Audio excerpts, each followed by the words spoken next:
할렐루야. 사무엘하 24장 말씀 함께 나누겠습니다. 사무엘하 24장 1절에 보시면 여호와께서 다시 이스라엘을 향하여 진노하사 했습니다. 이 1절을 보면 좀 이해가 어려울 수 있습니다. 다시 이스라엘을 향하여, 다시라는 단어를 쓰는데, 그럼 하나님께서 이미 진노하셨었고 또 다시 진노하신다, 이렇게 볼 수 있는 거죠. 다윗에게 진노하신 하나님의 모양을 우리가 돌아서 보면, 다윗이 바세바를 범함으로 말미암아 그의 그 범죄함으로 그가 바세바가 낳은 아이가 죽게 되고, 그리고 압살롬에게 쫓기고, 그 집안에 그 칼과 그 피의 일들이 끊이지 아니하는 그 하나님의 진노하심이 있었습니다. 그럼 다시 이 24절에 보면 다시 이스라엘에게 향하여 진노하사, 이렇게 할 때에 이것 또한 그 연장선상으로 볼 수 있는 겁니다.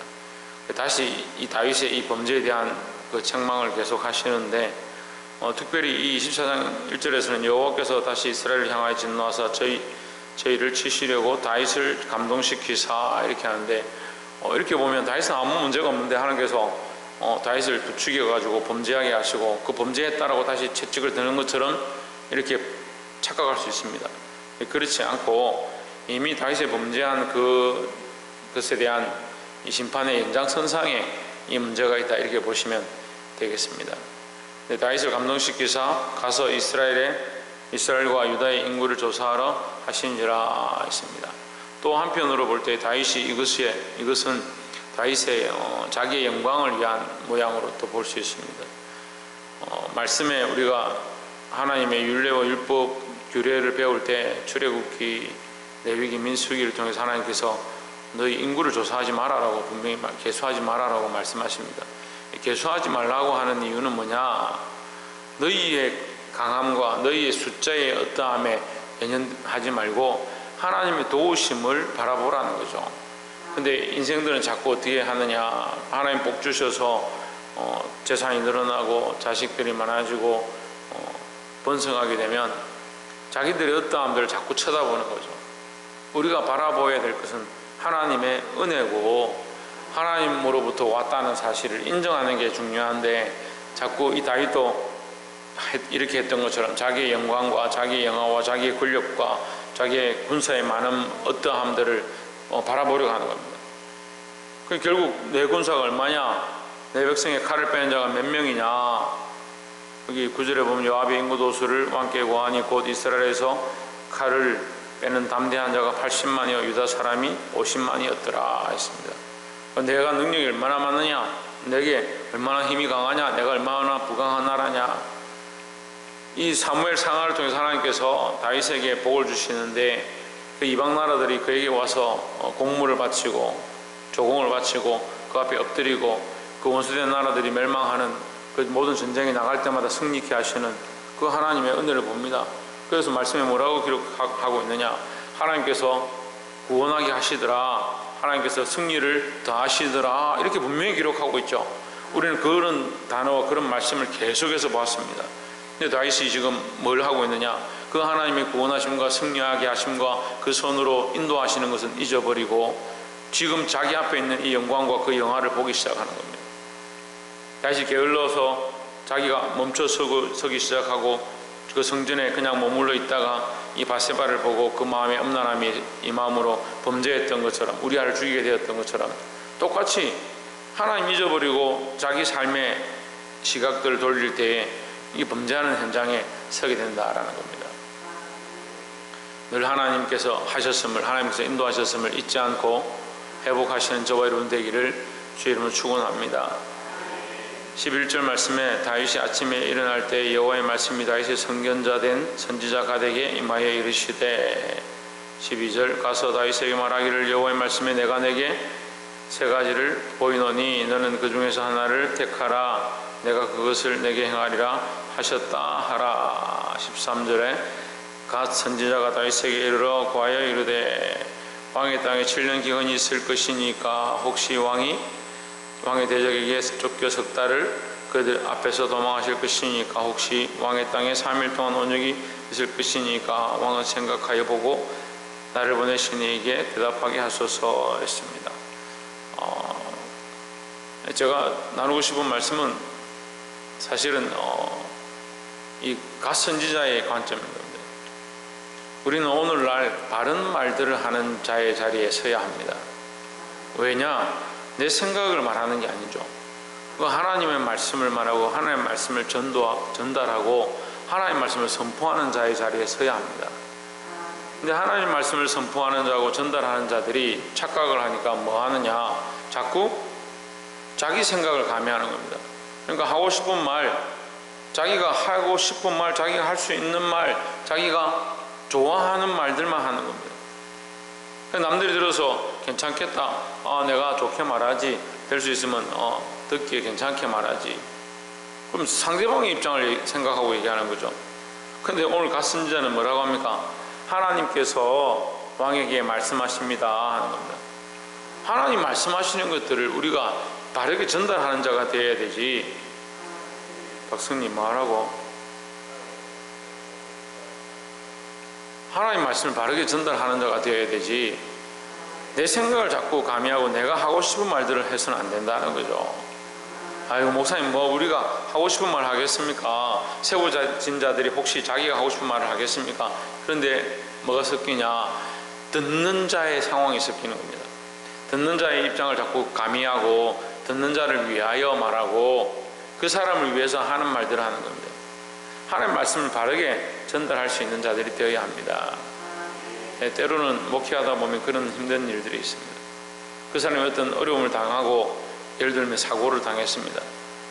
제가 가끔씩 그런 얘기를 합니다. 집사님 회개하십시오. 검사님 그 문제를 통해서 하나님 앞에 엎드리십시오. 이렇게 하면 시간이 지나고 난 뒤에 그런 얘기를 하는 거예요. 목사님 그때 좀 속상했습니다. 이런 얘기를 하는 거예요. 근데 우리는 그렇다 하더라도 하나님 주시는 말씀을 똑바로 전달할 수 있어야 되는 겁니다. 근데 자꾸 뭐라고 하냐, 무슨 문제가 생기면 위로하라는, 그 사람들이 그걸 위로해달라 그래요. 목사님 좀 좋게 좀 말씀해 주십시오. 심지어 저한테 와가지고 저 사람이 속상하니까 목사님 좀 좋게, 듣기 좋게 좀 말해 주십시오. 아니 그 사람 듣기 좋게 말하면 그게 무슨 하나님의 말씀이에요. 듣기 좋게 말하는 게 하나님의 말씀이 아니라는 게 아니라 그 사람을 위한 말들을 하면, 그 사람을 위한 말들을 하면 그게 하나님 말씀이 아니고 사람을 위한 말이 되는 거예요. 하나님 주시는 말씀을 똑바로 말해야 합니다. 위로와 근면의 말씀을 주시면 위로하고, 책망하고 견책하는 말씀하시면 책망하고 견책하는 말들을 해야 되는 거예요. 하나님 주시는 말대로 말씀해야지, 하나님의 관점으로 하나님 기뻐하시는 대로 말씀을 해야 되지 왜 듣는 사람 입장에서 말하느냐는 거죠. 오늘 이 갓선지자도 선견자 되어서 얼마든지 왕에게 죽임을 당할 수 있는 두려운 상황이 있었습니다. 하지만 어떻게 합니까? 하나님 주시는 대로 똑바로 말하는 겁니다. 바르게 전달할 수 있는 저와 여러분 되기를 소망합니다. 바르게 전달하는 자가 있었기 때문에 회개와 회복과 돌이킴들이 일어났던 것처럼 우리도 오늘날 이 시대에 바른 말들하고 우리 삶에 바른 말씀을 선포함으로 회복과 회개의 역사들이 일어나기를 주의 이름으로 축원합니다.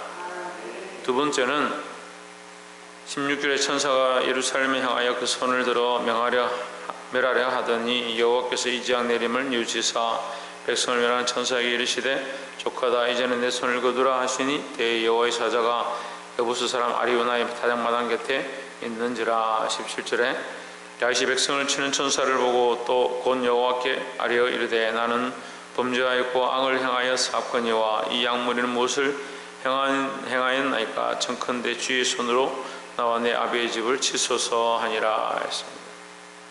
자, 17절에서 다윗의 모습을 보고 우리는 또한 말씀을 깨닫기를 원하는데, 나누고 싶은 말씀은 중보자로 서는 성도의 모습이다라는 겁니다.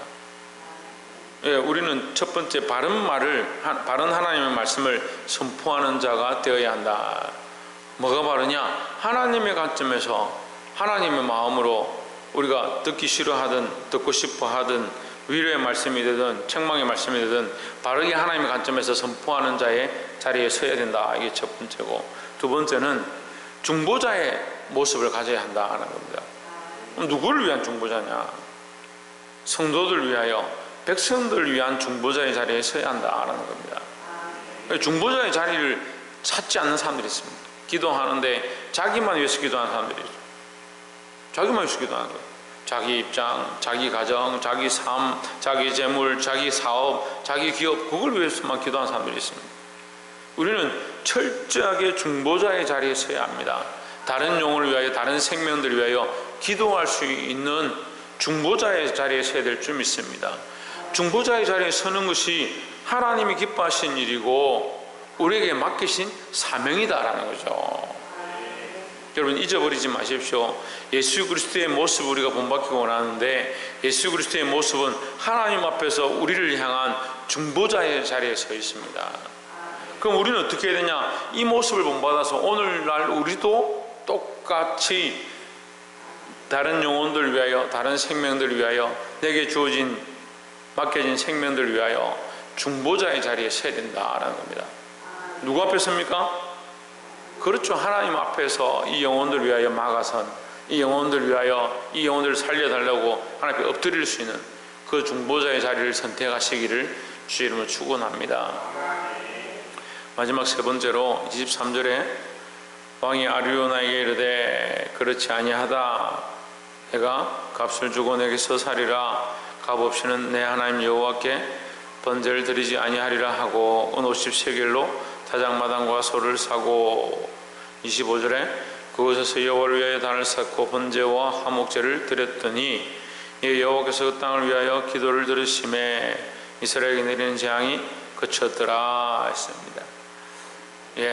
세 번째 나눌 말씀은 비슷한 말씀처럼 보이지만 그치게 하는 기도다, 그치게 하는 기도자다 했습니다. 자, 우리 안에 악한 것들이 있습니까? 그것을 그치게 하는 기도자들이 되어야 하고, 하나님의 책찍과 책망이 있습니까? 여러분 그것 또한 그치게 할 수 있는 자들이 되어야 합니다. 어떻게 해야 합니까? 우리가 하나님 앞에 엎드리고 하나님 앞에 기도하고 우리가 하나님 앞에 구할 수 있는 그런 역할을 감당해야 합니다. 그럼 이것은 뭐냐? 처음에 다윗이 뭘 잊어버렸습니까? 하나님의 마음을 잊어버렸습니다. 하나님의 마음을 잊어버리니까 하나님의 진노를 가지고 촉발하게 하는 거죠. 그 전에 다윗은 하나님 마음과 합한 마음을 가지고 있었습니다. 그러니 늘 하나님이 원하시는 대로 살고자 했습니다. 근데 그것을 잊어버리고 자기 영광을 구하고 자기에게 주어진 것들을, 자기 재물을 쳐다보기 시작하니까 하나님의 진노가 임했습니다. 우리가 하나님의 관점, 하나님을 향한 초점을 잊어버리면 하나님께로부터 진노하심이 임할 수밖에 없습니다. 여러분, 진노를 거치게 하는 방법은 뭐냐? 번제와 화목제를 드리고 그 앞에 엎드리는 것이 진노를 거치게 하는 것이냐? 그렇게 말씀을 볼 수도 있지만 우리가 좀 더 깊이 있게 보면 원래 하나님의 마음을 회복하는 겁니다. 다윗이 돌아가는 것 어디로 돌아가느냐? 제물을 드리고 제사를 드리는 것으로 돌아가는 것이 아니고 하나님의 마음을 알기 시작하고 하나님이 원하시는 관점을 보기 시작하고 하나님이 뭘 말씀하시는가 그것을 깨닫기 시작하는 겁니다. 그래서 14절에 다윗이 그래도 그 안에 남아있는 신앙의 뿌리를 보는데요. 14절에 보시면 다윗이 갓에게 이르되 내가 공경에 있도다 난처하도다 여호와께서는 긍휼이 크시니 우리가 여호와의 손에 빠지고 내가 사람의 손에 빠지지 않기를 원하노라 이렇게 얘기합니다. 그나마 다윗이 알고 있는 게 뭐냐? 하나님께 긍휼이 많다는 사실을 알고 있는 겁니다. 우리가 이것을 회복해야 합니다. 어디로 돌아가느냐? 맞더라도 하나님께로 돌아가야 되죠. 책망을 받더라도 하나님께 돌아가야 되죠. 우리가 아이들을 책망하거나 야단을 칠 때 있습니다. 아이들이 책망한다고 밖으로 도망가면, 저도 이제 아이들을 많이 키워보니까 자식들이 이렇게 야단을 치고 너 그렇게 하면 안 돼 혼을 내면 가끔씩 집을 나가버려요. 그럼 너무 마음이 아프죠. 너무 이게 속이 상한 거예요. 책망할 때는 내 앞에 있으니까 책망이 되고 근면이 되고 바르게 고칠 수가 있고 방법이 있는데 나가버리면 방법이 없는 거죠. 근데 그 아이가 때로는 이렇게 합니다. 이 책망을 하는데 너 이렇게 해가 되겠냐 혼을 내면 와가지고 오히려 부둥켜 하고 아빠 죄송합니다 잘못했습니다 한 번만 용서해 주십시오 이렇게 할 때 어떻게 할 바를 모르겠는 거예요. 마음이 이렇게 감동이 있다 해야 되나? 마음이 이렇게 막 징하면서 어찌할 바를 모르겠는 거예요. 하나님 우리를 향해서 그런 마음이, 하나님께로 돌아가야 되지. 책망이 있고 진노가 있고 채찍이 있더라도 하나님께로 돌아가야 하나님께서 이 진노를 감하시죠. 근데 우리는 이게 여기 주목하는 게 아니에요. 번제와 한목제와 그 앞에 엎드려 그 땅을 사고 그 소를 사고 50세겔을 줬다, 거기 주목하는 게 아니고, 이 다윗이 뭘 하기 시작하느냐, 하나님 마음을 회복하기 시작하고 하나님께로 돌아가기 시작한다. 그것을 회복해야 된다는 거죠. 그래서 우리가 하나님께로 돌아가는 것이 그치게 하는 방법이다. 그치게 하는 자의 자리에 서는 것이다. 늘 기억하시기를 주의 이름으로 축원합니다. 말씀을 맺겠습니다. 오늘 사무엘하 24장을 통해서 세 가지의 말씀을 나눴습니다. 첫 번째는 바르게 전달하는 자가 되자. 이 갓 선지자가 자기 목숨이 경각간에 있고 죽을 수밖에 없을 것 같은 그런 상황 가운데서도 뭘 선포하느냐, 하나님 주신 말씀을 그대로 똑바로 전달하는 자가 되었다라는 겁니다. 사람이 듣고 싶은 얘기를 하는 것이 아니고 하나님 주신 그 소명을 따라 바르게 바른 말씀을 전할 수 있는 저와 여러분 되기를 소망합니다. 또 두 번째는 중보자로 서는 성도들이다 했습니다. 다윗이 이 백성을 향하여, 이 백성을 위하여 하나님 앞에 막아서고 이 백성을 위하여 자기가 죄인이라고 고백했던 것처럼 우리가 하나님 앞에 중보자로 서서 백성들을 살리고 영혼들을 살리고 내게 맡겨주신 영혼들을 일으킬 수 있는 그런 자들이 되길 또한 소망합니다. 예, 마지막으로 그치게 하는 자가 되자. 하나님의 진노가 그치고 세상의 악한 것들이 그치게 하는 그런 자들이 되어야 하는데, 그렇게 하는 가장 좋은 방법이 뭐다? 하나님께로 돌아가는 것이다. 하나님 마음을 회복하는 것이다 했습니다. 우리가 하나님께서 채찍질하시고 심판하시는데 세상으로 더 간다 하면 그것은 더 맞을 일들을 하는 거예요. 그러니까 우리가 중보자로 서고 이 진노를 거치게 하고 이 세상의 악한 것들을 거치게 하는 방법이 뭐냐? 예, 제가 잠깐 한 가지만 더 말씀드리면, 여러분 이 코로나를 위해서 기도해야 되는 거예요. 교회가 코로나를 대적하고 이런 방역과 지침들을 대적해가지고 교회가 우리 끝까지 예배하겠다. 물론 좋습니다. 끝까지 예배하는 거 맞습니다. 저도 그렇게 생각하고 있고 그렇게 해야 된다 생각합니다. 하지만 우리가 더 강력하게 해야 될 게 뭐냐? 이 병마와 이 나라와 민족을 위해서 더욱 강력하게 기도해야 될 것이 우리가 해야 될 일이다라는 거죠. 그게 우선이에요. 그래서 그것을 대적하고 우리가 더 어떻게 하느냐? 하나님께로 돌아가는 거예요. 하나님께로. 하나님 마음을 더 회복하는 겁니다. 나라와 민족을 위해서 기도하고 하나님께로 더 회복되어져서 이 악한 것들, 이 온역과 병마를 거치게 할 수 있는 그런 자리 가운데 서기를 주의 이름으로 축원합니다. 기도하겠습니다.